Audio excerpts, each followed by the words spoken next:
Doctora, buenas tardes. Su micrófono.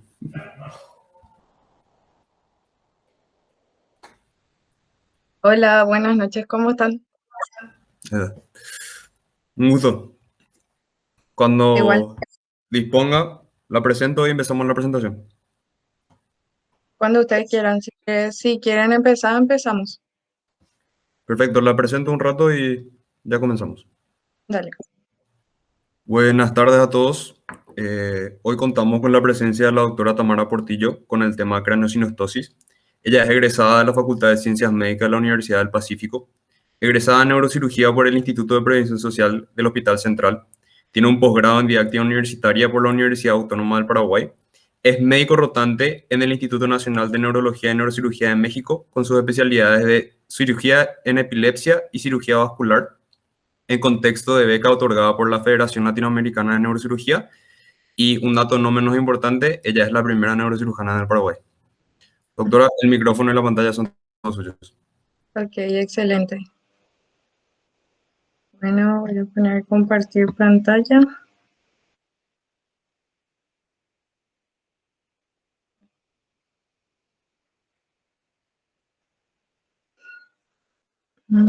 Ahí pueden ver mi pantalla.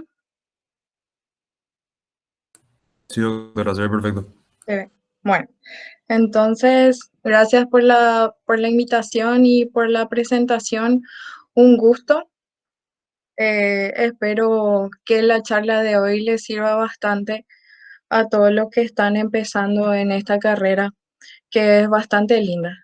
Poco tormentosa, pero bastante linda. Bueno, este es un tema que elegí porque a mí me gusta mucho neurocirugía pediátrica y las craneosinostosis. Yo creo que les voy a mostrar las nuevas técnicas quirúrgicas que hay hoy en día y cómo podemos cambiar la vida de estos bebés. Y que muchas veces no se puede hacer un diagnóstico temprano porque los profesionales, bueno, no saben del todo o tardan demasiado en derivar a los pacientes, entonces generalmente llegan a nuestras manos ya eh, por encima de los 6 meses, a veces por encima de los 1 año de edad. Entonces, les quiero hablar un poquito con respecto a este tema para que tengan bien claro todo lo que esta patología significa. Así como me presentaron muy bien, yo soy la doctora Tamara Portillosino, soy neurocirujana, flyer de la invitación, muchas gracias por eso otra vez.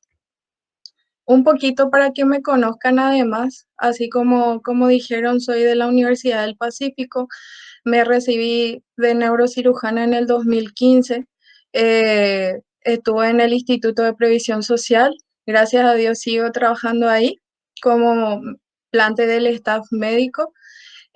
Soy miembro de la Sociedad Paraguaya de Neurocirugía desde el 2017 y también estoy asociada a otras organizaciones, entre ellas algo que considero muy importante, que es la Sociedad Internacional de Neurocirugía Pediátrica desde el año pasado, y espero que eh, pueda formar parte de todas las sociedades de neurocirugía pediátrica que pueda, porque es una pasión, como les dije. Bueno, para entender la patología en sí, primero tenemos que entender cómo está formado el cráneo. Ustedes saben que el cráneo, bueno, es una estructura rígida, bastante dura. ¿Por qué? Porque su función principal es la de proteger el encéfalo y también además sirve como adhesión para los músculos faciales. El cráneo del adulto está formado por 8 huesos, de los cuales 4 son impares y 2 son pares. Entonces, está formado por un frontal, por un hueso efenoides, por un esfenoides, por 2 temporales, por 2 parietales y por un occipital. Esto es el cráneo del adulto. Pero cuando somos bebés y estamos dentro del útero de nuestra madre, la cabeza no puede ser dura. Entonces, en ese momento, nuestro cráneo está formado por huesos especiales que son suaves y flexibles y a su vez están unidos por distintas suturas y los espacios que están entre las suturas que se llaman fontanelas. Esto permite que nuestra cabeza pueda atravesar el canal de parto sin ningún problema. Y así podemos ver cómo en pacientes, sobre todo en los pacientes que tienen un parto dificultoso o en los casos en que se usan forceps o algo, incluso también en madres que tienen gemelos o más bebés dentro del útero, el bebé puede nacer con cierta deformidad al comienzo que se repara completamente después de las 24 horas de vida. Entonces, el cráneo del bebé es un cráneo completamente flexible. Otra cosa a tener en cuenta es que durante la gestación, específicamente en la semana 12 de gestación, nosotros tenemos lo que se llama la sutura mendosal, que está alojada en la mitad del hueso occipital. Esta sutura es importante porque todos los huesos que están por encima de esta sutura son en realidad huesos membranosos y lo que está por debajo son huesos endocondrales, o sea, su osificación es endocondral. ¿Qué quiere decir eso? El hueso membranoso se forma directamente de los osteoblastos, mientras que el hueso endocondral tiene una base de cartílago hialino que después se osifica. Y esto justamente es una característica única del cráneo y es una característica muy importante que explica todo el proceso del crecimiento cerebral. Entonces, esto es el cráneo de un recién nacido con todas las suturas como ven, que vamos a ir analizando una por una, pero lo importante en este punto es que nosotros podemos decir que el cráneo de un bebé es como una especie de balón desinflado, en donde el cerebro, a medida que va creciendo, es lo mismo que el balón que se infla, o sea que la forma de la cabeza depende justamente del volumen cerebral. Y ahí en este punto es que estas suturas y fontanelas son sumamente importantes, porque son las que le dan flexibilidad al cráneo como para permitir el crecimiento cerebral.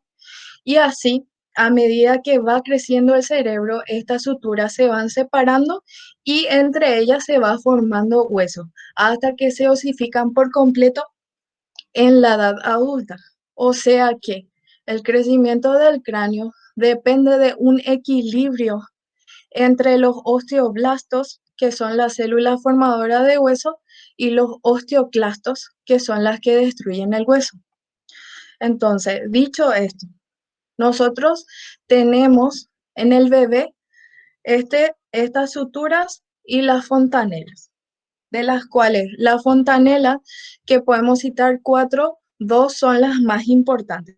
La más grande, que es la fontanela anterior, que está en este color que le estoy señalando. Esta fontanela normalmente se cierra entre los 9 y 18 meses de edad. Esto es algo sumamente importante porque cualquier cierre prematuro de esta fontanela marca de que algo está pasando. Sin embargo, la fontanela más chiquitita que está a nivel posterior de la cabeza, que se llama fontanela posterior, puede ya estar cerrada al momento del nacimiento. Y aquí, bueno, dice que se cierra entre los 3 a 6 meses, pero normalmente se puede cerrar entre las 3 y 6 semanas de vida. O sea que esta no es tan importante. La más importante es la fontanela anterior. Cualquier cierre prematuro marca de que algo está pasando y por lo tanto es sumamente importante saber que se cierra aproximadamente a los 18 meses, entre los 9 y 18 meses. En cuanto a la sutura, nosotros tenemos esta que es la sutura coronal que separa el frontal del parietal. Tenemos una sutura coronal derecha, una sutura coronal izquierda. Por delante, desde la fontanela hasta el nación, tenemos la sutura que se llama metópica, que separa el frontal, que dijimos que es un hueso impar, en dos huesos, en el recién nacido. Pero esta sutura es la primera en cerrarse. Generalmente se cierra entre los 9 y entre los 9 meses y los 2 años de vida. Es la primera que se cierra. Algunos incluso dicen que se cierra entre los 3 meses y los 8 meses. O sea que si esta sutura se cierra antes, no pasa nada. Las demás suturas, sin embargo, sí son importantes su cierre prematuro. Bueno, en el medio, separando los dos parietales, tenemos la sutura sagital. Esta sutura sagital está en el medio, termina en la fontanela posterior y por detrás, separando el hueso parietal del occipital, tenemos la sutura lambdoide. También una sutura lambdoide derecha y otra sutura lambdoide izquierda. De todas estas suturas, solamente la metópica es la que se cierra en un principio. Como dijimos, entre 8 o 9 meses hasta incluso los 2 años. Hay personas que tienen persistencia de la sutura metópica. Con eso no pasa nada. Sin embargo, el resto de las suturas terminan de cerrarse aproximadamente a los 40 años. O sea que cualquier cierre en los primeros meses de vida implica una patología, específicamente la craneosinostosis. Entonces, es importante recordar, en base a lo que les dije, que las suturas siguen activas con ese proceso que les dije aproximadamente hasta los 2 o 3 años de vida. Ahí persiste la actividad de las suturas. Estas se osifican casi completamente alrededor de los 8 años y completamente a los 20 años, entre los 20 y 40 años. Pero esto es el punto de corte en cuanto a las suturas, en sí. O sea que la osificación comienza alrededor de los 8 años y termina entre los 20 y 40 años. Esto es sumamente importante de recordar. Otra cosa también a tener en cuenta para entender la craneosinostosis es que el volumen del cerebro aumenta exponencialmente, principalmente en el primer año de vida, así como podemos ver en estas gráficas. A la derecha hacia arriba, lo que corresponde al volumen cerebral y el cerebelo en esta gráfica de abajo. Vemos que hay un punto de corte a los 1 año de edad, con un crecimiento exponencial. Y después ese crecimiento continúa, pero no tan rápidamente como al comienzo. Y es así como un recién nacido que tiene un perímetro cefálico de aproximadamente 35 centímetros, en el primer año solamente ese perímetro cefálico aumenta a unos 14,9 centímetros, o sea, muchísimo. Representa casi el 50% de todo el tamaño cerebral que va a tener en la vida adulta. Luego continúa creciendo, pero como les dije, a una velocidad mucho menor. Y entre los 5 y 25 años podemos decir que el crecimiento cerebral, o sea, el crecimiento del perímetro cefálico es de aproximadamente 10,16 centímetros. O sea que el primer año de vida es sumamente importante en cuanto al volumen cerebral. Ahora sí pasamos a lo que es la craneosinostosis en sí. Como el término lo dice, hace referencia a un cierre o fusión prematura de las suturas craneales. ¿Y eso qué ocasiona? No solo una deformidad estética, sino también un conflicto entre continente y contenido. Aquí podemos ver la imagen de un paciente que tiene el cierre de la sutura sagital y ven cómo la cabeza es bastante alargada y bastante deforme. Bueno, la craneosinostosis podemos decir que puede ser primaria o secundaria. Primaria como un defecto congénito y secundaria es cuando aparece tardíamente. La biología en sí está normal y se puede ver, lo más frecuente es después del uso de válvulas derivación ventrículo-peritoneal que producen sobre todo hiperdrenaje también después de infecciones o ciertas malformaciones. O sea, todo lo que afecta al crecimiento cerebral puede producir una craneosinostosis secundaria. También puede ser simple o compleja. ¿Qué quiere decir simple? Que afecta a una sola sutura y no está asociada con ningún síndrome congénito, mientras que la compleja o múltiple se produce por el cierre o fusión prematuro de dos o más suturas y generalmente se asocia a algún síndrome congénito.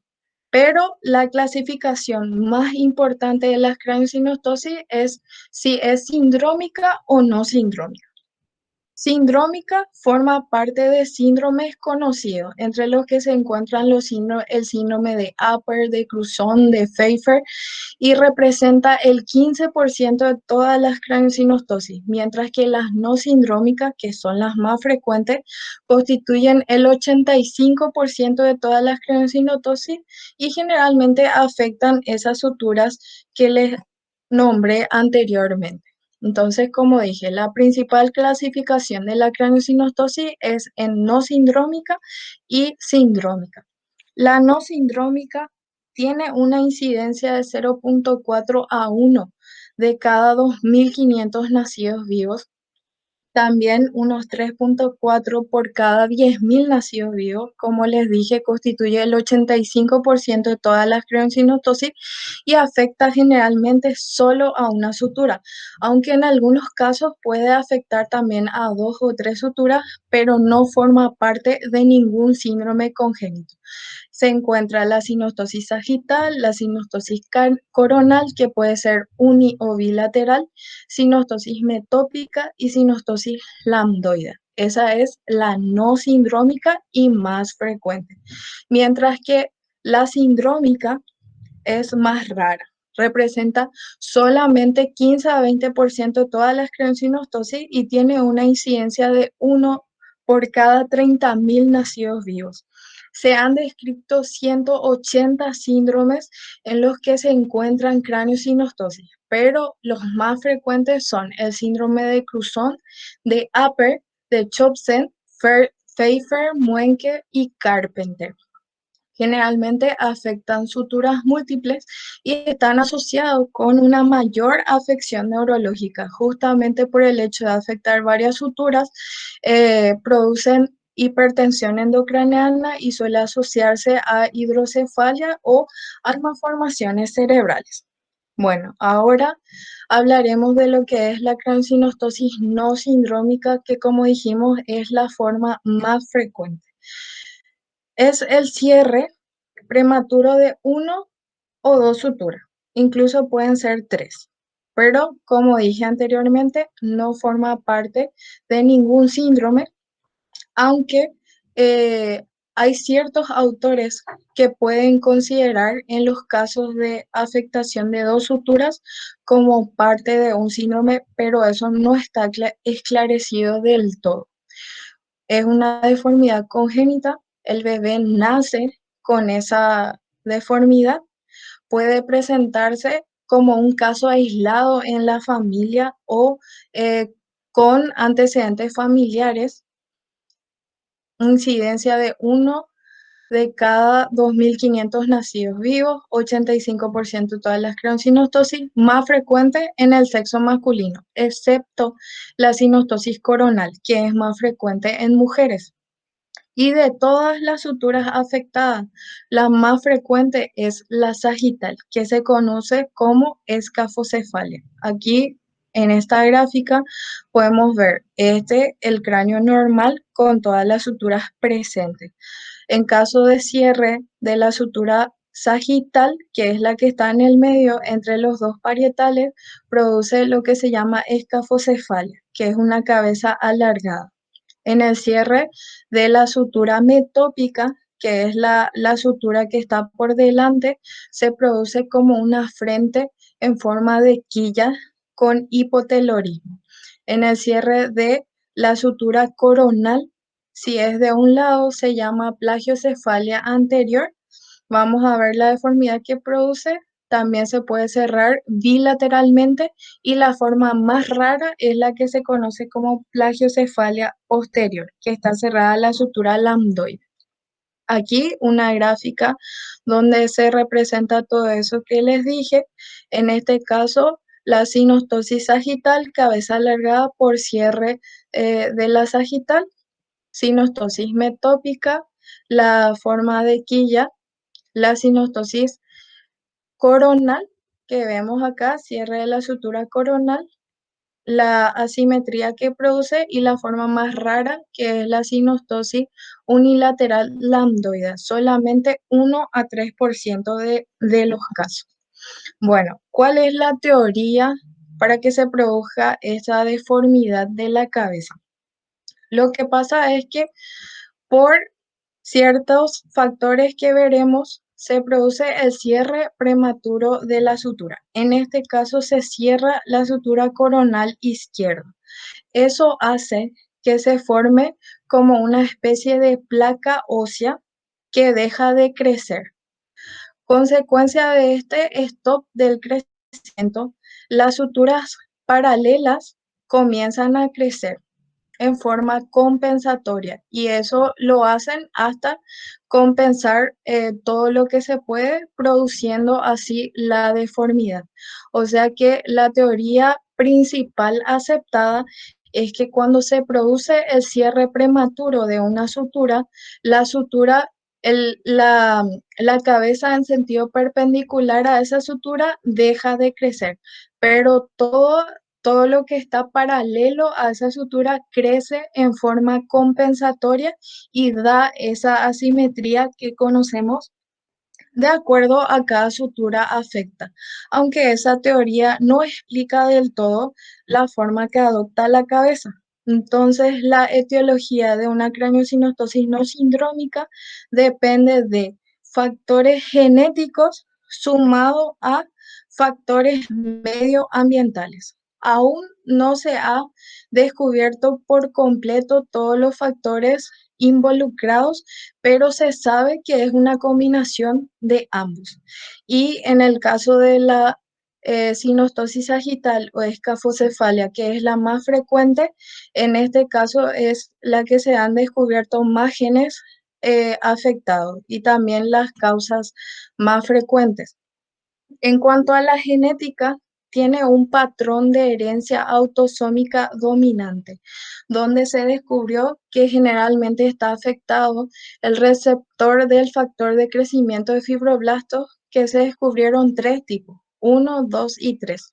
También se ha descubierto el gen TWIS1, que está afectado, así como el EphRIM-B1. Entonces, estos son los genes eh, que se han descubierto. Hay también otros, pero estos son los más importantes, generalmente implicados en el desarrollo de la craneosinostosis no sindrómica. Entonces vemos en la sinostosis coronal el factor de crecimiento de fibroblastos tipo 2, tipo 3, en la coronal el tipo 2, en la sagital TWIS1, en la metópica y sinostosis múltiple también el decrecimiento de fibroblastos tipo 2 está implicado, asociado a otras causas, como dijimos, a otros factores medioambientales. Entre los reconocidos están padres mayores de 30 años, madre fumadora, desórdenes hematológicos como la policitemia vera,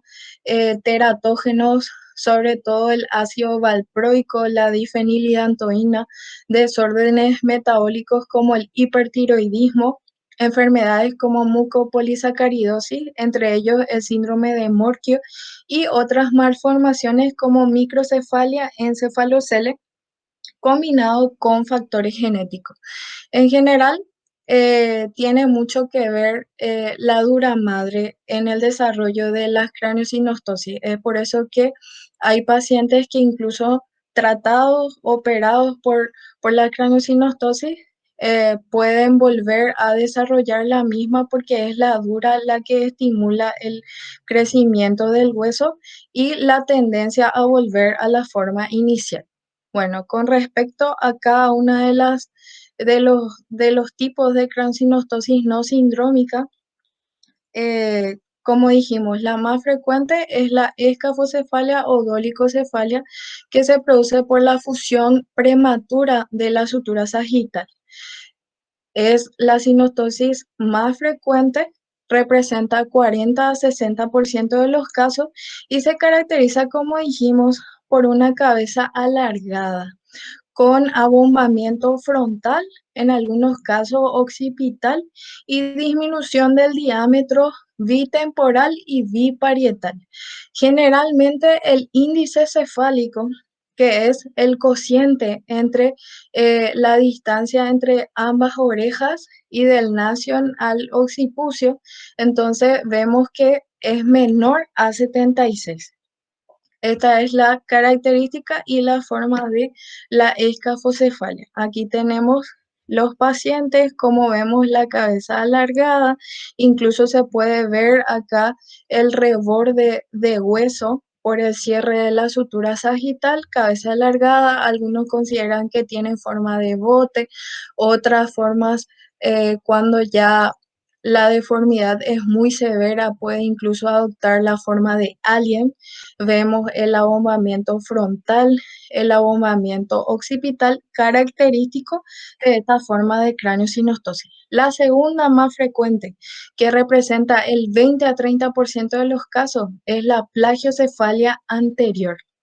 La plagiocefalia anterior por cierre de la sutura coronal, en este caso unilateral, y como dijimos, es la única en lo que es más frecuente en el sexo femenino. En el resto, más frecuente en el sexo masculino, pero en la plagiocefalia anterior, el sexo femenino es el mayormente afectado.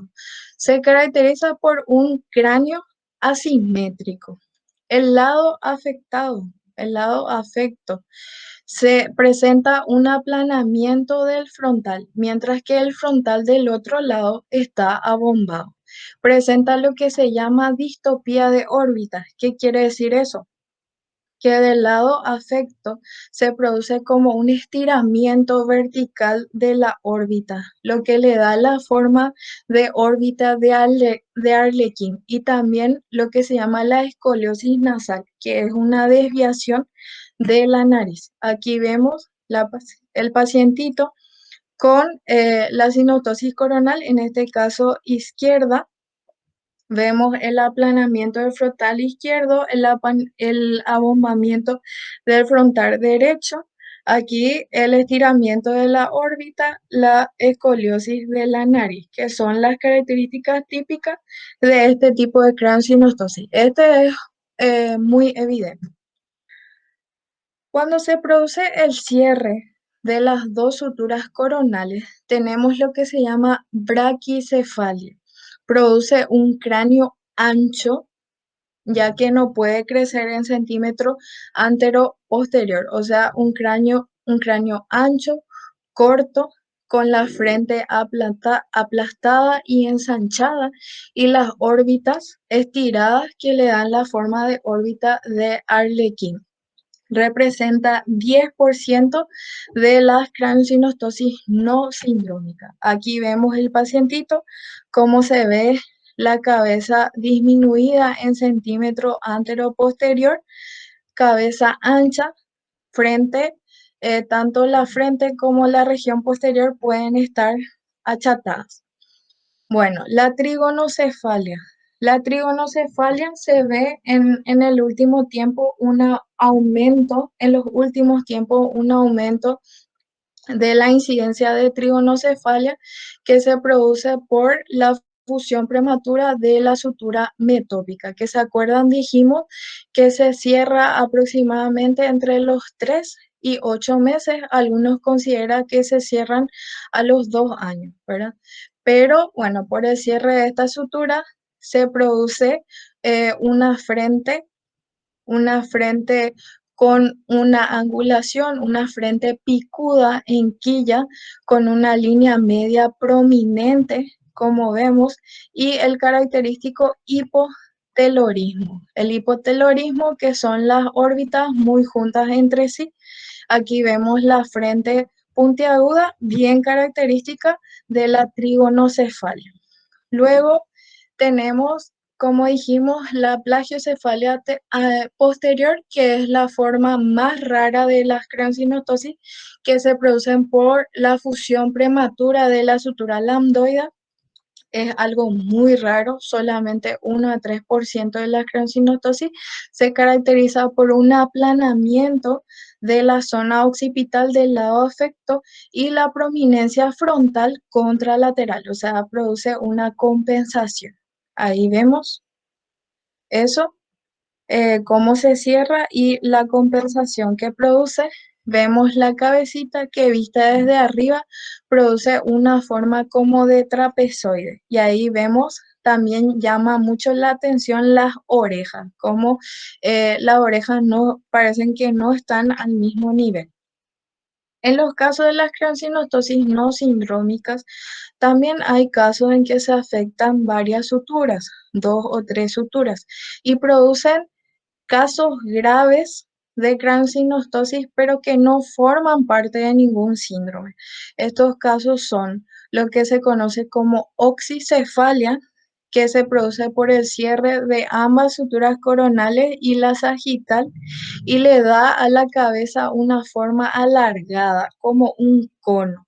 Y la turricefalia, que sería la forma más grave de la braquicefalia, donde la cabeza crece hacia arriba como una torre.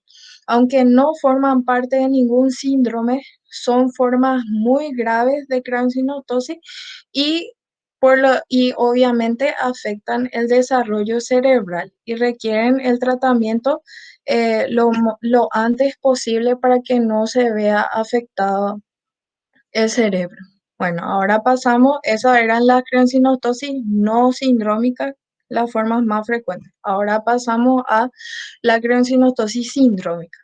La craneosynostosis sindrómica forma parte de síndromes bien reconocidos. Como dijimos, representa el 15% de todas las craneosynostosis y se han descrito 180 síndromes que incluyen craneosynostosis. Afectan múltiples suturas, tienen mayor afección neurológica y tiene asociado malformaciones cerebrales como agenesia del cuerpo calloso, holoprosencefalia, hidrocefalia, hipertensión endocraneal. Son debidas a alteraciones genéticas con un patrón de herencia que puede ser autosómica dominante, autosómica recesiva y mutaciones de no. Como dijimos, los síndromes más frecuentes son el de Cruzon, Apert, Chobsen, Pfeiffer, Muenke y Carpenter. Todos ellos, aparte de las craneosynostosis, tienen ciertas características en común, como exoftalmos, hipoplasia media facial, anormalidades de la base del cráneo, también de la cara y de las extremidades. Dijimos que se producen por alteraciones genéticas que vamos a ir viendo, entre los cuales están implicados el receptor de factor de crecimiento de fibroblastos y el TWIS1. El síndrome de Cruzon, que es la forma más frecuente, también se conoce como disostosis craneofacial congénita, tiene un patrón de herencia autosómica dominante. Está afectado el receptor de crecimiento de fibroblastos tipo 2 y tipo 3. Se caracteriza por una braquicefalia, o sea, cierre de ambas suturas coronales, órbitas que son poco profundas, proptosis ocular, lo que lleva a generalmente queratitis por exposición. Hay estrabismo divergente, hipoplasia mediofacial, o sea que no está bien formado lo que es la parte de los maxilares, mala oclusión con mordida abierta anterior. Una característica importante es que no están afectadas las extremidades y el desarrollo mental es normal, o sea que principalmente es solamente afectación de cráneo y cara. En un 30% de los casos presentan hidrocefalia. El segundo más frecuente es el síndrome de Apert, que se conoce también como acrocefalosindactilia. Tiene un patrón de herencia también autosómica dominante y se debe generalmente a mutaciones del receptor de crecimiento fibroblasto tipo 2, pero la mayoría de las veces son mutaciones de nuevo que aparecen esporádicamente. Se caracterizan por turri-braquicefalia, o sea, cierre de ambas coronales, la forma más extrema. Hipoplasia también media facial, pero mucho más importante que en el síndrome de Cruzón, sindactilia, que quiere decir que se fusionan los dedos, ya sea a nivel de hueso o solamente de partes blandas, se afecta tanto manos como pies. Las órbitas también son poco profundas, hay hipertelorismo, o sea que las órbitas, los ojos están bastante separados, proptosis ocular, mordida anterior abierta, depresión del puente nasal y presentan retrasos del neurodesarrollo. En algunos casos puede haber hidrocefalia, afectación del cuerpo calloso, septum pellucidum, hipocampo y corteza cerebral. Bueno, el síndrome de Pfeiffer también que se suele ver tiene una herencia autosómica dominante. En este caso se afecta el receptor de crecimiento de fibroblastos tipo 2 y en los casos más severos, que representan el 5%, se afecta el receptor de crecimiento de fibroblastos tipo 1. Se caracteriza también por una turribraquicefalia con hipoplasia media facial. Están afectadas las coanas, también tiene hipertelorismo y por lo tanto estrabismo y proptosis ocular, afectación de los dedos, sindactilia, con los característicos pulgares anchos, con dedos grandes y cortos en los pies, mala oclusión, también el puente nasal hundido, igual que el síndrome de Upper. En la mitad de los casos se afecta el canal auditivo y el oído medio, lo que hace que tenga disminución de la audición. Y la forma más severa, que es la que tiene el cráneo, tiene una forma de trébol o trilobulado. Muy mal pronóstico. Estos dos tipos, el tipo 2 y el tipo 3. Después, el siguiente síndrome también que se suele ver es el síndrome de Sartre-Johnson, que tiene una herencia autosómica dominante. En este caso, el gen afectado es el TWIS1 en el brazo corto del cromosoma 7 y se caracteriza por sinostosis bicoronal, aunque puede ser también unicoronal o afectar otras suturas, implantación baja del pelo, tosis palpebral y orejas pequeñas que tienen un hélix prominente. Se pueden tener pérdida auditiva, braquidactilia, que quiere decir dedos cortos, sindactilia o clinodactilia. Clinodactilia quiere decir que los dedos están inclinados. El síndrome de Muenke, que es el primer síndrome que fue definido por sus características moleculares genéticas y no por sus características clínicas, tiene una herencia autosómica dominante. En este caso se afecta el gen receptor de fibroblastos, de crecimiento de fibroblastos tipo 3 en el brazo corto del cromosoma 4. Eh, Produce craneosinostosis unicoronales o bicoronales y representa en un 10% de esas que no se creían sindrómicas, en realidad forman parte del síndrome de Muenke. También tiene hipertelorismo, pérdida auditiva en el 70% de los casos y afectación de los dedos de las manos y de los pies.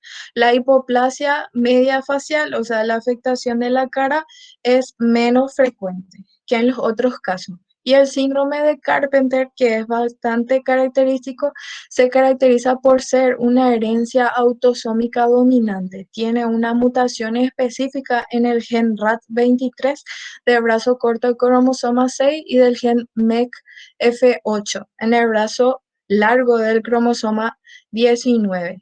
Es muy raro y se caracteriza por afectación de varias suturas, produce una oxicefalia, la forma de la cabeza en forma de cono, con hipoplasia media facial, polidactilia, o sea, muchos dedos, o puede haber sindactilia de tejidos blandos, obesidad, hipogonadismo, retraso mental y también una afectación cardíaca. O sea, el síndrome de Carpenter, bien característico, pero es muy raro. Bueno, con respecto a todas las craniosynostosis, para hacer el diagnóstico, generalmente los padres le llevan al bebé a la consulta porque les llama la atención que la cabeza presenta una forma extraña o tiene una cabeza que es muy grande o muy pequeña para su edad, porque el bebé tiene una persistencia a dormir solamente de cierto lado, tiende a estar muy irritable o incluso puede tener paresia a los oculomotores. Por si presenta alguno de estos casos, alguna de estos elementos, generalmente los padres le llevan al bebé a la consulta. Y en esos casos es importante siempre, cuando hay una sospecha, incluir antecedentes familiares. También de no solo de craniosynostosis, sino también de crisis convulsiva, de cirugía o de retraso del neurodesarrollo. Entonces, eh, en el examen físico que uno puede encontrar, uno encuentra una asimetría craneal que a veces puede ser no tan evidente y otras bien evidente. Se deben palpar siempre en el bebé las suturas, la fontanela y ver si la fontanela no está cerrada, si de repente no se encuentra, no se siente que hay como una especie de puente óseo que se palpa como una sobreelevación. Es importante siempre evaluar los movimientos oculares del bebé y en caso necesario realizar un fondo de ojo y así también descartar que haya otra afectación craneofacial o de las extremidades. Aparte del examen físico y la historia clínica, así como los antecedentes familiares, el diagnóstico generalmente se confirma con imágenes, que puede ser radiografía de cráneo. Ahora también se puede hacer una ecografía de sutura. El problema con la ecografía de sutura es que depende mucho de quién realiza la ecografía y de la experiencia que tenga. Pero el gol estándar siempre es la tomografía de cráneo con reconstrucción 3D. Eso es siempre lo que confirma el diagnóstico.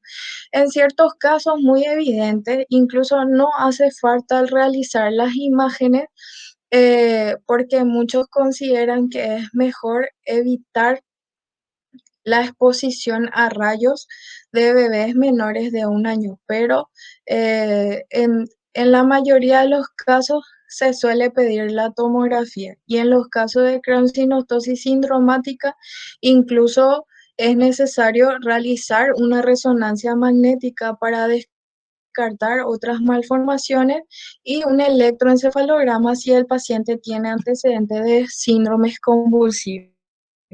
Así como dijimos, sobre todo en los casos de craniosynostosis sindrómica, aparte del diagnóstico por imágenes y el examen físico, es necesario realizar pruebas genéticas que pueden consistir en identificar duplicaciones o deleciones cromosomales, el cariotipo de rutina y a veces en base a la clínica uno puede orientarse hacia un síndrome específico. Por ejemplo, pacientes que tienen una craniosynostosis sindrómica coronal, el primer gen afectado que se busca es el receptor de crecimiento de fibroblastos tipo 3, que se ve en el síndrome de Muenke, como dijimos, y después se evalúan los otros y así se diagnostican o se descartan los demás síndromes que vimos.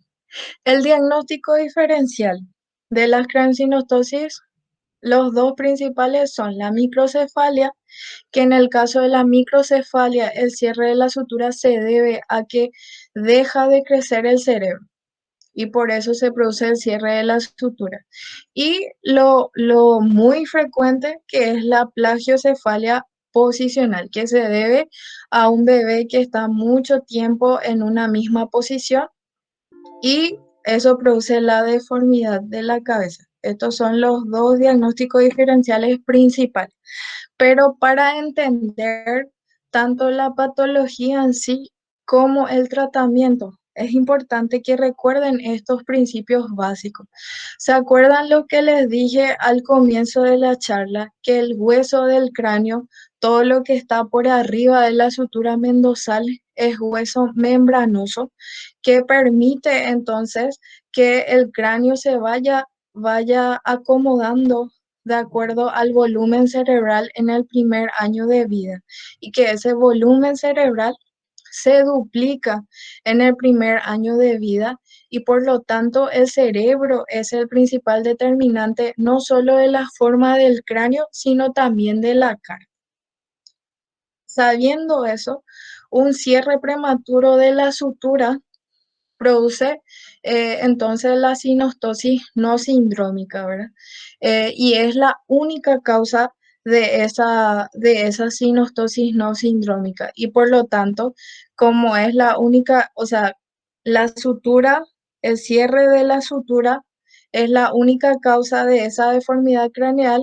Si uno abre esa sutura, eso va a permitir otra vez el crecimiento normal del cerebro y por lo tanto que el cráneo adopte de nuevo su forma normal. Y sabiendo eso, entonces hay que se debe realizar la liberación de la sutura lo antes posible. Entonces, estos principios hay que tener en cuenta que al final la forma del cráneo y de la cara depende del volumen cerebral. Sabemos que ese volumen cerebral crece exponencialmente dentro de los 2 primeros años, principalmente dentro del primer año de vida. Y un cierre prematuro en algún punto de este crecimiento va a producir deformidad que se corrige liberando la sutura. Y por lo tanto, el tratamiento principal de esta patología es el quirúrgico. ¿Y por qué digo eso? Que no hay otro tratamiento o casco o lo que sea. Porque la cirugía cumple dos objetivos. Primero, corregir y prevenir la deformidad cosmética y también prevenir el desarrollo anormal del cerebro, o sea que tiene dos objetivos sumamente importantes. Anteriormente se creía que no era necesario operar a los pacientes. En el caso de la escafocefalia, es cierto, el paciente puede vivir sin problemas con la deformidad si descartamos la parte estética, porque no hay un retraso no hay un retraso mental, como en el caso de las otras craneosinostosis, pero se vio que sí se produce afectación en el coeficiente intelectual, es lo que les voy a mostrar ahora. Entonces, ¿por qué se decidió que el tratamiento quirúrgico es el principal tratamiento? Porque se descubrió en este artículo y otros en donde se evaluaron durante varios años niños en edad escolar, tanto niños normales como niños que tenían una sinostosis simple, o sea, una sinostosis no sindrómica.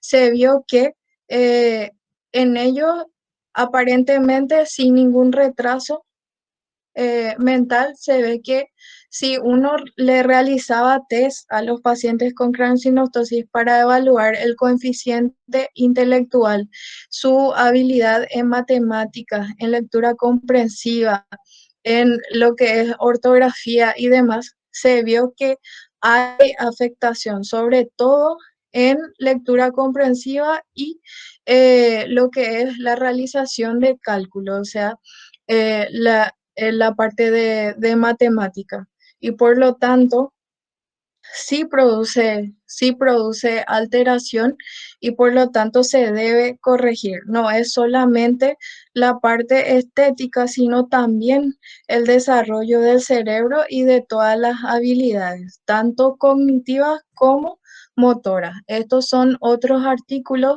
que confirman lo mismo y por lo tanto, la conclusión es que el tratamiento de todas las craniosynostosis es quirúrgico.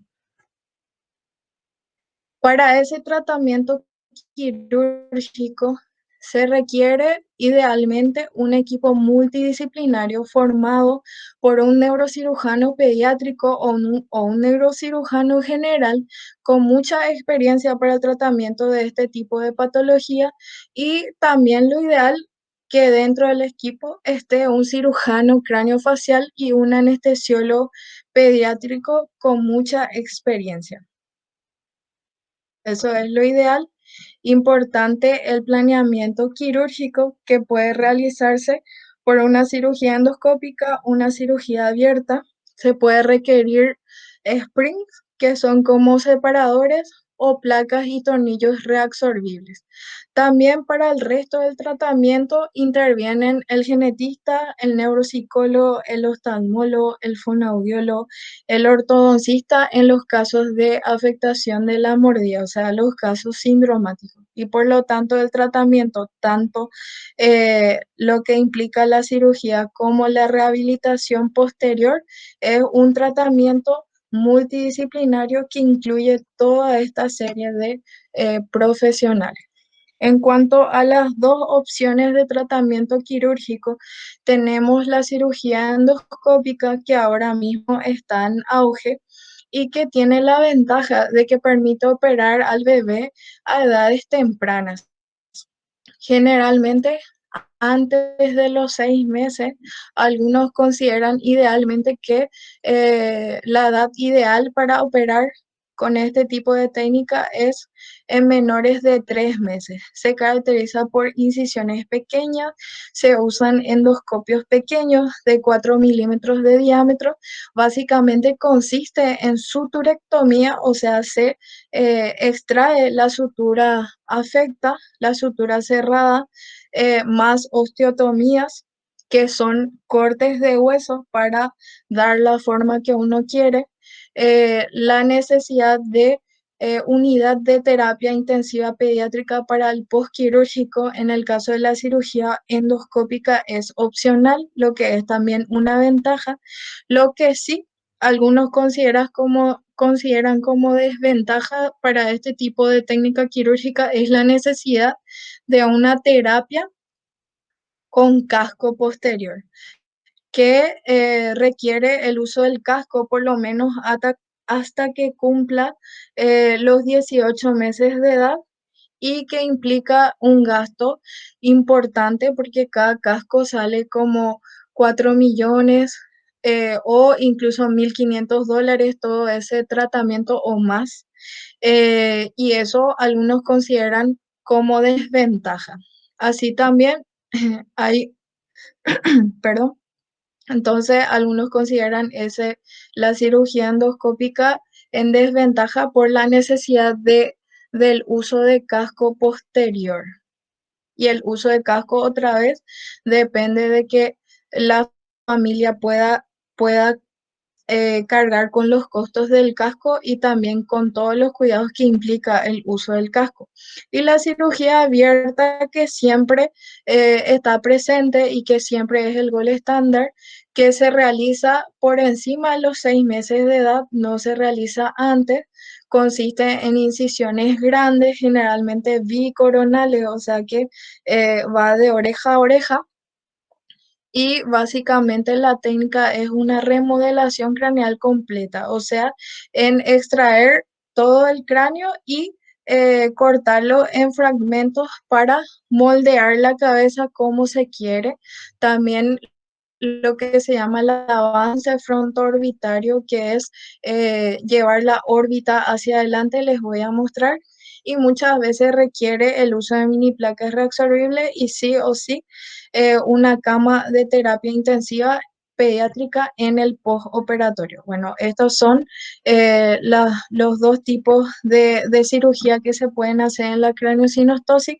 Como le dije, en cuanto a la cirugía endoscópica que está en auge ahora, los primeros en realizar este tipo de cirugía fueron el doctor Jiménez y la doctora Barón, que empezaron y publicaron este artículo en 1998, y ellos mostraron en este caso solamente pacientes con escafocefalia cómo uno puede corregir este tipo de craneosinostosis realizando dos incisiones pequeñas, uno a nivel frontal y otro a nivel parietal de más o menos 2 centímetros de ancho, incisiones transversales, y ahí disecando la piel, se realizan orificios en el hueso, se diseca por debajo del hueso, se separa el hueso de la obra madre y entonces se corta con tijera la tira de hueso correspondiente que se saca por la incisión y posteriormente el uso de casquito. Esta una técnica innovadora que permitió operar a los niños a menor edad con menor tiempo hospitalario. La mayoría de los casos van de alta al día siguiente sin requerimiento de UTI, ni de vía central, ni de vía arterial, ni siquiera de sondaje vesical. O sea, una técnica completamente innovadora que actualmente es muy reconocida. Bueno, como les dije, una de las ventajas o desventajas es la necesidad de usar casco. Ciertamente el paciente puede no usar casco, pero los resultados sin casco no son tan lindos como en el caso de que usen estos cascos hasta que cumplan más o menos los 18 meses de vida. Y también se vio que en un principio se pensaba que solamente servía para los casos de craneosinostosis simple. Se vio que también se puede usar para los casos tanto sindromáticos como los casos donde se afectan varias suturas no sindromáticos. Se vio que debido a que permite operar al bebé a una edad temprana, eso ayuda bastante al crecimiento cerebral y también a la forma del cráneo. Y esto es en este artículo que ellos publicaron en el 2010, mostraron principalmente dos casos con afectación de varias suturas, como realizando su técnica básica combinada pudieron liberar las suturas tempranamente con muy buenos resultados. Claro que en estos casos, ya con afectación de más sutura, no fue necesario el uso de casco y aquí mostraron su seguimiento de los pacientes por 7 años con excelentes resultados. Y esta imagen de tomografía solamente para mostrar cómo esta especie de impresiones a nivel del cráneo que se conocen como cráneo lacunia, se ven en los casos de pacientes con hipertensión endocraneana crónica, que es lo que se puede ver aquí, solamente para presentar eso. Bueno, ahora para el tratamiento de cada tipo de sinostosis no sindrómica, bueno, en el caso de la cirugía endoscópica, la escafocefalia, dos incisiones, como dijimos, transversales, una detrás de la fontanela anterior y otra por delante de la sutura de la fontanela posterior y se realiza una suturectomía que puede tener un ancho de hasta 7 centímetros, mientras menor la edad del bebé, mayor la anchura de la suturectomía y se realizan osteotomías que son cortes laterales, lo que ayuda también a la liberación ósea. En cuanto a la cirugía abierta, se han desarrollado muchas técnicas como las que se pueden ver, la que se conoce como PI, después lo que es la remodelación craneal completa que sigue estando en auge, sobre todo se usa en los casos de pacientes ya mayores de 1 año y también en los casos de necesidad de reintervención. Muchas veces la cirugía endoscópica no tiene los resultados esperados y el paciente requiere una nueva intervención y en estos casos se hace esta cirugía de remodelación craneal completa, que son cirugías bastante cruentas y donde puede haber mucha pérdida de sangre y por lo tanto se requiere terapia en el postquirúrgico sí o sí.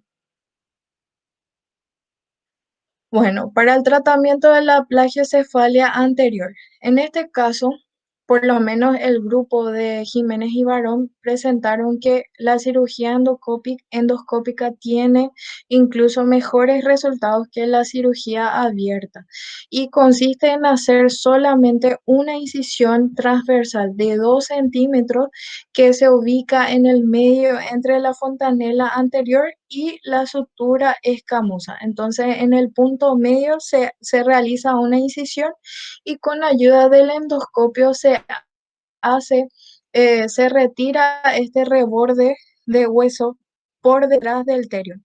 Y ellos vieron que solamente con retirar 6 milímetros de espesor de hueso ya es suficiente para que el cerebro solo, a medida que crece, realice el avance frontoorbitario. Y aquí, por ejemplo, podemos ver esto en esta radiografía lateral del cráneo, como se ve aquí la suturectomía coronal, bastante pequeña, que luego de 6 meses crece en anchura unos 2-3 centímetros. O sea que en este caso el cerebro hace prácticamente el trabajo solo. Y si en los casos de cirugía abierta se hacen incisiones bicoronales, o sea, de oreja a oreja, y se retira lo que es la parte frontal de hueso con una vincha que representa ambas suturas coronales, de la cual una está funcionada, y se retira también todo lo que es el techo de órbita hasta el nasion, realizando una remodelación de la órbita afecta y lo que se conoce como avance frontoorbitario, o sea que se lleva este techo de órbita más o menos 1 centímetro hacia adelante y se remodela todo el frontal afecto. En el caso de la sinostosis bicoronal, la cirugía endoscópica es la misma con una incisión hacia un lado y otro y retiro de esa banda ósea, y la cirugía abierta es la misma remodelación con total. Cuanto a sinostosis metópica, en este artículo publicado por el Journal de Neurocirugía Pediátrica en el 2019, se puede ver que se definió que existe un ángulo interfrontal que se puede medir en las tomografías de cráneo y que siempre que el ángulo sea menor a 118 grados es indicación de cirugía, y para todos los ángulos mayores de eso generalmente se considera solamente como un engrosamiento de la metópica y no requiere tratamiento quirúrgico. Para la cirugía endoscópica de la sinostosis metópica consiste solamente en una incisión pequeña detrás del cuero cabelludo, o sea, de la inserción ósea, perdón, de la inserción de pelo, de la inserción de cabello, entonces detrás en la línea media donde está la sutura afecta, y consiste en realizar la suturectomía desde la fontanela anterior hasta el nasion. Este nivel bajo es sumamente importante y esto se realiza bajo visión con el endoscopio usando tijeras de huesos especiales o tijera de mayo común y corriente, y a nivel del nacio se puede también drilar un poquito del hueso, que consiste en con un instrumento especial eh, disminuir el espesor del hueso. Pero hay otras técnicas más radicales también que se consideran mínimamente invasivas y asociadas, asistidas por endoscopía, en donde aparte de esa incisión en el cuero cabelludo se realizan incisiones en el párpado superior, y así como pueden ver, uno hace ese avance frontoorbitario que se ve en la cirugía abierta junto así con los dedos, como una especie de fractura del hueso. Y el tratamiento abierto de la sinostosis metópica es justamente el avance frontoorbitario que vimos anteriormente. En el caso de sinostosis lambdoide, la cirugía abierta consiste en retirar lo que es el parietal y el frontal y así o con fragmentos de hueso o con ciertas bandas que se van acomodando para darle forma, se reconstruye totalmente la región posterior de la cabeza. Y como dijimos, el diagnóstico diferencial de las craneosinostosis es siempre la microcefalia y la plagiocefalia posicional. La plagiocefalia posicional es lo más frecuente y uno de los motivos de consultas más frecuentes también. Entonces, vemos que se debe, la asimetría del cráneo se produce porque el paciente está mucho tiempo boca arriba. Desde que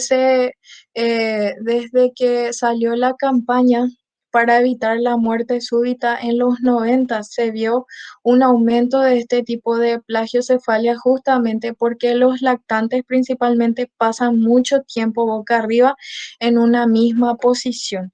Y también se ve mucho en los prematuros que permanecen mucho tiempo en una misma posición dentro de la incubadora. Entonces, la asimetría craneal es por eso, por permanecer mucho tiempo en una posición. Y eso porque, como dijimos, el cráneo del bebé es un cráneo sumamente blando y flexible, como podemos ver, que cambia de posición si uno le mantiene siempre, o sea que siempre se aplana en el lado donde permanece por mucho tiempo. Y la característica de la plagiocefalia posicional es que si uno le realiza una tomografía, ve ambas suturas lambdoides presentes y en cuanto a la base de cráneo no hay ninguna asimetría. Y el diagnóstico generalmente se basa en la historia clínica y el examen físico. Uno sospecha cuando los padres refieren que el bebé nació con una cabeza normal y que a medida que pasaron los meses fue cambiando de forma. Pero en los casos en que uno duda del diagnóstico, se puede realizar idealmente una tomografía. Y estas son las principales diferencias entre lo que es la plagiocefalia posicional y una verdadera plagiocefalia posterior por cierre de la sinostosis lambdoide. Podemos ver que en los casos de plagiocefalia posicional, vemos que está aplanado el lado que más tiempo, donde la cabeza permanece por más tiempo. Y el occipital contralateral es que está abombado. La frente del mismo lado aplanado está abombada y la oreja va hacia adelante.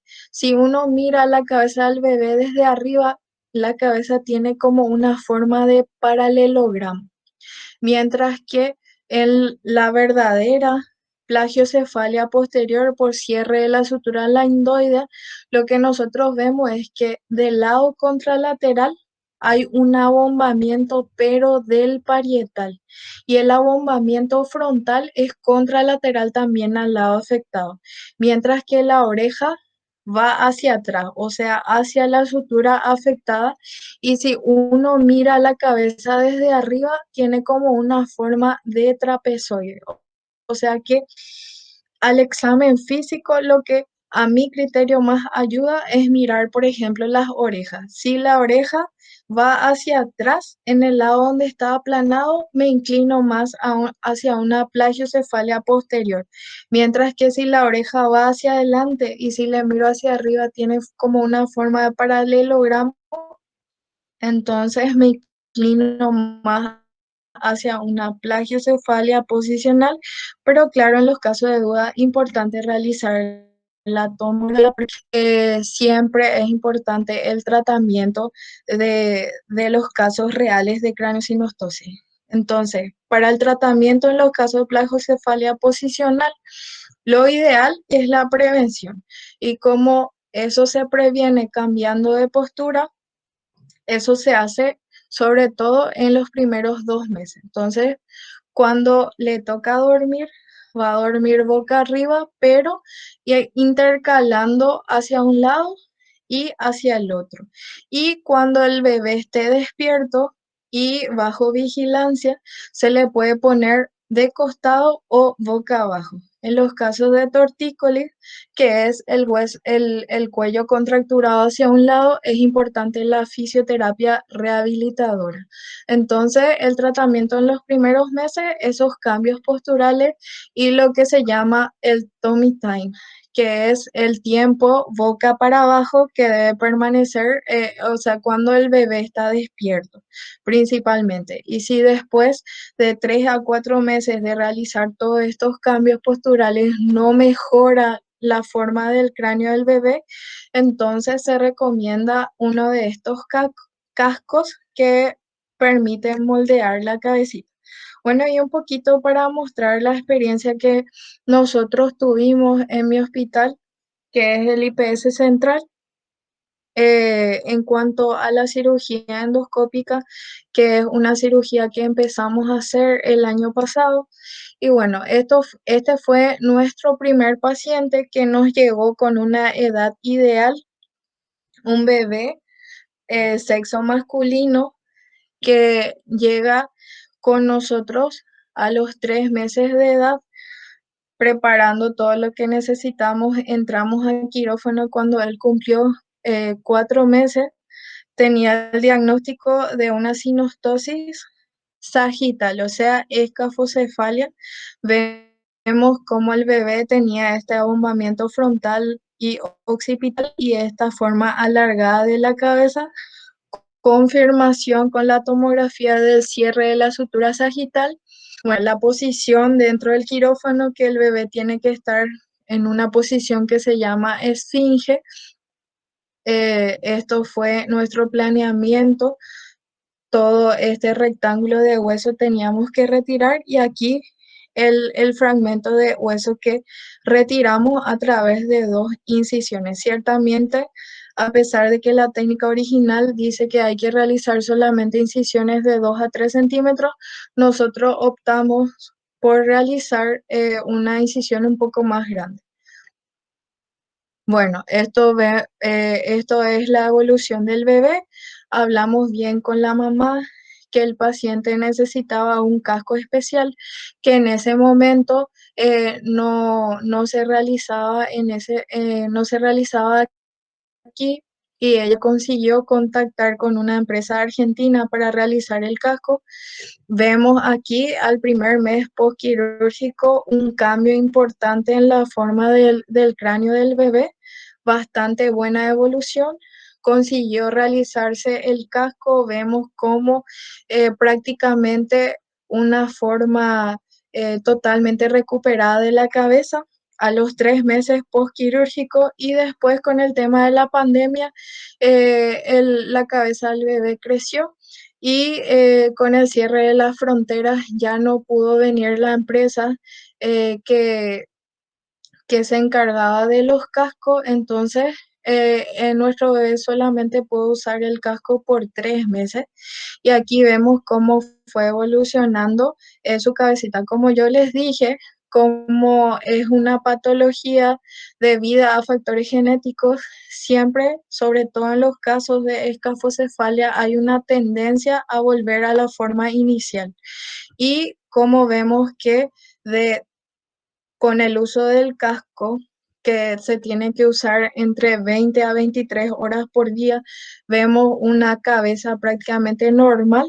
Aquí vemos un leve retroceso hasta que llegamos a los 13 meses postoperatorio. Ciertamente, a pesar de ese inconveniente, hay una mejoría, hay una mejoría marcada en cuanto al nacimiento, y seguimos la evolución porque estos bebés nosotros tenemos que seguirle hasta que cumpla 6 años, incluso hasta que llegan a la adolescencia, porque muchas veces eh, esta forma de la cabeza se alarga hacia arriba y eso requiere reintervención. Entonces hay que hacer un seguimiento siempre, siempre de estos pacientes. Bueno, nuestro segundo paciente, que también se presentó el año pasado, llegó a nosotros cuando tenía 3 meses de edad. Era también una escafocefalia. Aquí vemos la confirmación por tomografía. como vemos aquí pequeños higromitas a nivel bifrontal y la posición y lo que sacamos de hueso. Nosotros hablamos con la familia con respecto al casco, pero ellos no refirieron que no tenían suficientes recursos como para poder hacer el casco y así también por los problemas debido a la pandemia. Entonces decidimos no usar el casco con él y un mal seguimiento porque el paciente no volvió bien a las consultas, entonces solamente tenemos en el primer mes postoperatorio y 4 meses postoperatorio. En el primer mes, excelente resultado y vieron cómo hay un leve retroceso, o sea que está comprobado que en este tipo de cirugía siempre es importante el uso del casco. Y nuestra última bebé que operamos este año, hace poco tiempo, una paciente que nos llega cuando estaba a punto de cumplir 4 meses, una sinostosis coronal izquierda, plagiocefalia anterior. ¿Se acuerdan que yo les dije que de todas las craniosynostosis no sindrómicas, la más frecuente en el sexo femenino es justamente este tipo de craniosynostosis? Aquí se ve y vemos cómo la bebé tiene estos ojos de Alerquín, la escoliosis nasal, este abombamiento frontal contralateral y un estrabismo que hace que la bebé incline la cabeza para poder mirar. Confirmación diagnóstica con la tomografía, KCB, el cierre de la sutura coronal izquierda, la afectación completa ahí de la órbita. ¿Cómo se ve? La distopía de órbitas, como dijimos. La cirugía, hicimos la incisión en el punto medio entre la fontanela anterior que estaba prácticamente cerrada y la sutura escamosa, como dijimos, y aquí.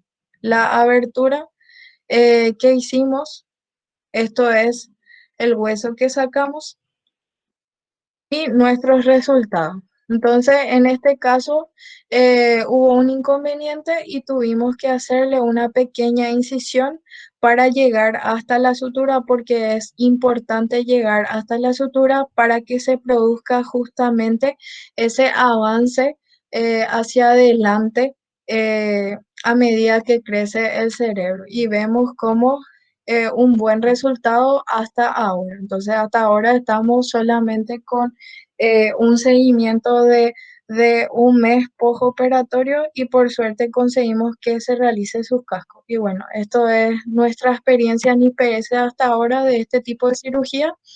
El equipo quirúrgico, importante mencionar al doctor Marín, los residentes, al jefe de servicio también por su apoyo y, eh, y nada más. Y los puntos clave para que ustedes recuerden de esta charla es que siempre, siempre importante que ante una alta sospecha clínica, lo ideal es que si ustedes reciben a bebés, son los primeros que le reciben al bebé y sospechan de esta patología, importante que le deriven con el especialista lo antes posible, no importa si se equivocan, porque lo importante de esto es que el tratamiento temprano mejora el pronóstico y como les mostré, la cirugía endoscópica que nosotros podemos hacer tiene muy buenos resultados y nos permite poder operar lo antes posible. Entonces, muy importante la sospecha y el diagnóstico precoz. Y también evaluar bien al paciente, escuchar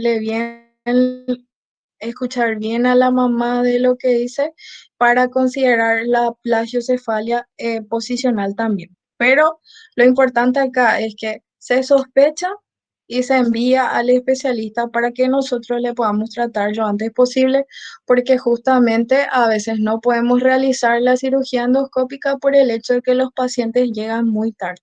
Entonces, muchas gracias y este es mi email ante cualquier duda.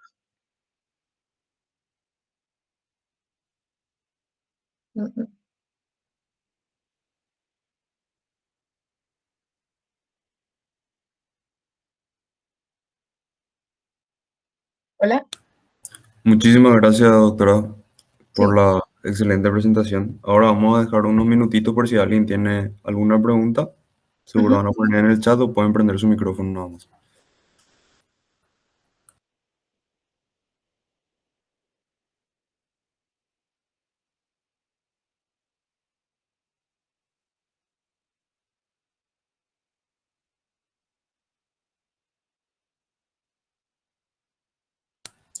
Doctora, yo tengo una pequeña duda sobre cuál es el material del cual está hecho el casco. Por eso cuesta tanto conseguir.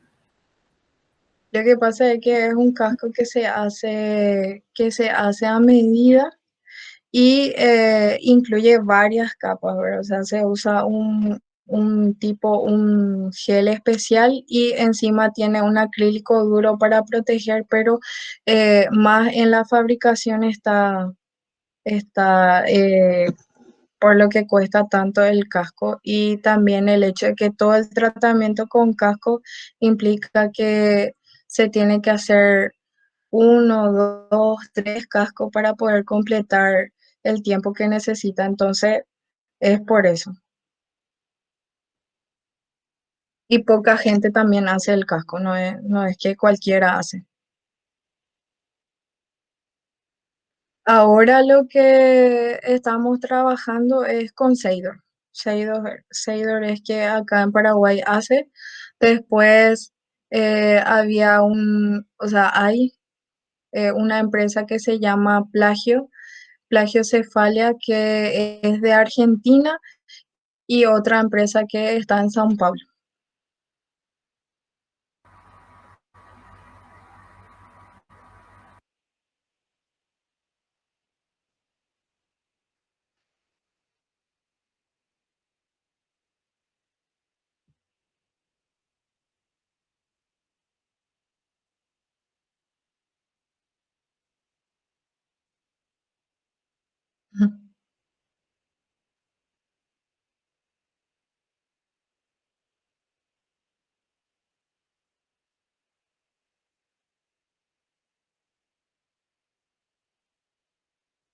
No sé si hay más preguntas.